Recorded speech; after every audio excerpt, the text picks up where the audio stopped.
Hey, we are in a new century, episode 101 or day 101 of the year.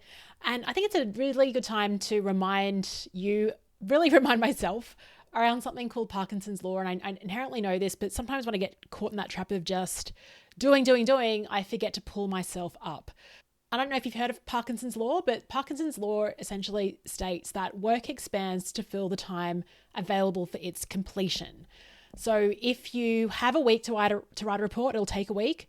If you're going to a 60-minute meeting, you'll find that the meeting will weirdly go for 60 minutes. Although I think a lot of people are challenging that as well. And even when I'm setting meetings right now, I'm like setting 29, 27-minute meetings, which is really great. I had a meeting the other day. I'm speaking at a conference, so I jumped on with two clients and we already have a relationship. So we just like jumped right in and that was like a 15-minute call. That never used to really happen. I think like 5 years ago, that didn't really happen. You kind of expand it, but now I think we're getting really good at that. But also like even when I wrote my book, the 2-hour workshop blueprint, I wanted to write version 1 very quickly. So I did write it in 52 days because I had to be at conference speaking. I had to get it printed for the conference. And so I got it done. I made that happen. But what this means, and I guess let's bring it into the context of well-being, is that it kind of links into what I write about in the book actually. In the book, I write that more content does not equal more value, especially in 2025. We have information everywhere. In fact, I think the information overload actually is the problem. And so what I write about in my workshops is that actually the best thing you can offer a group is like the space to digest, to play with material rather than just like hammer them with more content, more advice, more information. It's about being smart and saying, okay, well, how do I get you the result in the most efficient, easiest way possible? Like that's what I like to think about. How do we get someone a result really easily? But I think it also applies to ourselves. And I think often we think, oh, if I work harder, if I work longer, that equals more value. And we really have to pull ourselves up for that. I always try to do this, but there's times where I slip into that trap. And it's usually when I am busy and I'm not really getting time to raise my head up and think about this. And then I start confusing effort with impact. And we've all seen that quadrant, Eisenhower's quadrant, which was made popular again in the 7 Habits of Highly Effective People, mapping importance and urgency. And everyone agrees we need to get the important things done. But it's so easy to confuse urgent with important because you're just doing stuff, you're getting stuff off your plate.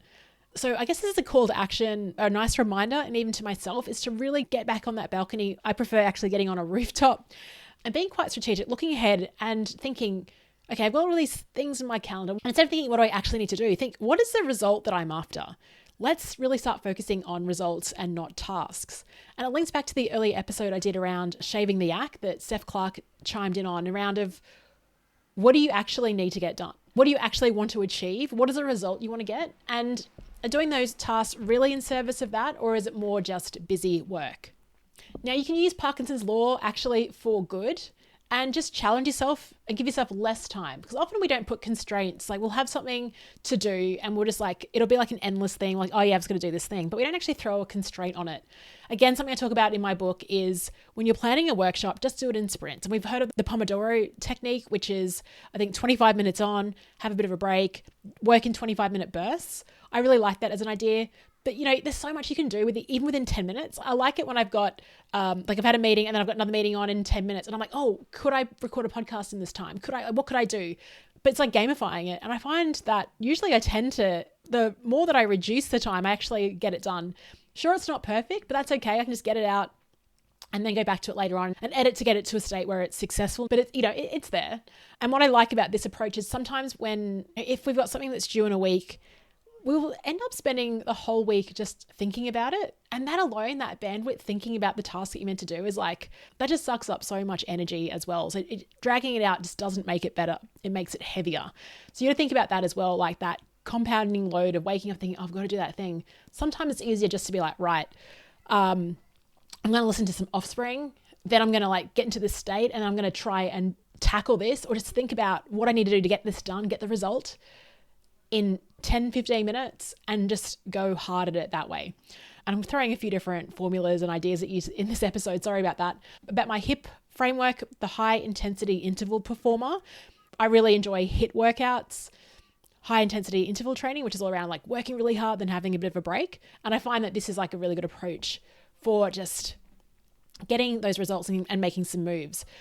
what we find in our lives is that a lot of the big wins we get are actually not as a result of you just like laboring around. As my friend Jenny Blake would say, it's like a non-linear breakthrough. Someone will reach out with an opportunity and it's not because you've actually done anything. And think about, maybe your biggest client, the best work that you've done, has it been a result of endlessly slogging, or has it been an element of serendipity? So I think a lot of the time we try to control what the outcomes are. I would say I guess this is my format for living a great life, is contain the work, contain the kind of annoying stuff, the stuff that drags. Really consider, is this in service of what I want to achieve? Do I need this? Am I confusing urgency for importance? Am I confusing value for more labor, more work, more effort? Ask yourself those questions. And then if you're like, yeah, I have to do this, set a timer, contain it, and go for it. I hope this helps, and I'll speak to you tomorrow.